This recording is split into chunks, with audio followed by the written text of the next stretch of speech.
Good day guys, another day, another vlog tayo rito sa ating Citra Garage. So, ang gagawin natin dito ay meron tayo ritong cotton band. Papalitan natin yung kanyang door handle dito sa loob. As you can see, sira na siya o hindi na siya nag-engage. Kaya hindi siya nabubuksan dito sa loob. So, dumating na yung ating parts na order natin. Ito yung ating ipapalit. So, tatanggalin lang natin muna tong cover dito. Then, replace natin to.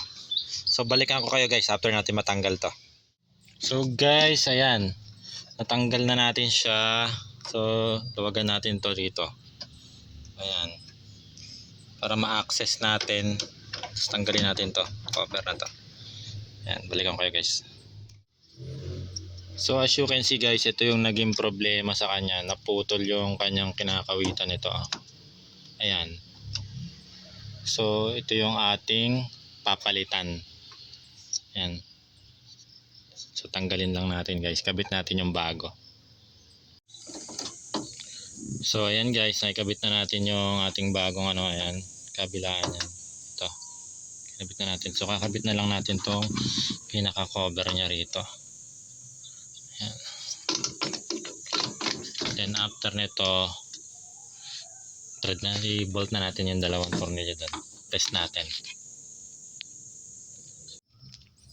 So guys, tinornilyuhan lang natin yung nandito sa ilalim na kasi kaya pala pag nilalako hindi siya gumasabay. Ayan, okay na siya ngayon. Ayan, tapos ito rin okay na rin, oo. O, di ba? So ikabit na natin tong cover.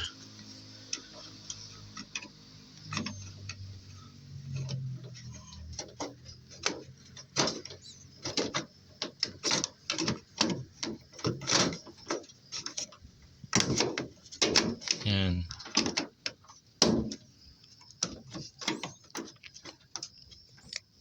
Then, higpitan na natin to. Higpitan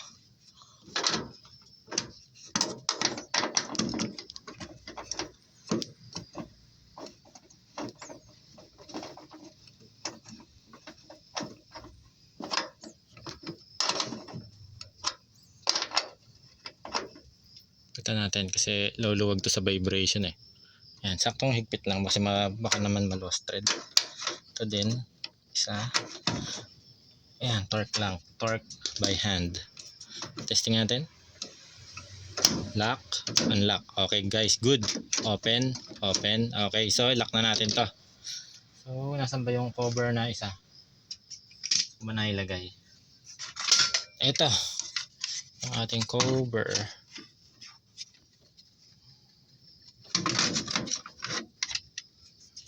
Okay. Clip lang natin yan. Clip. Then yung tornilyo rito yung dalawa na nandito.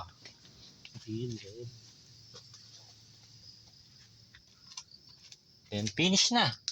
So ganyan lang guys magkabit ng handle installation.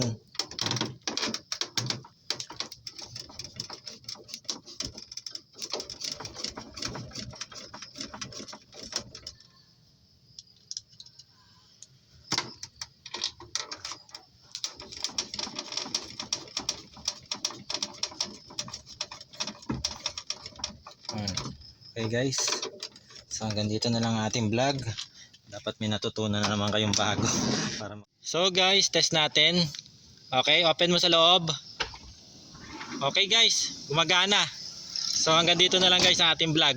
Thank you for watching. Bye!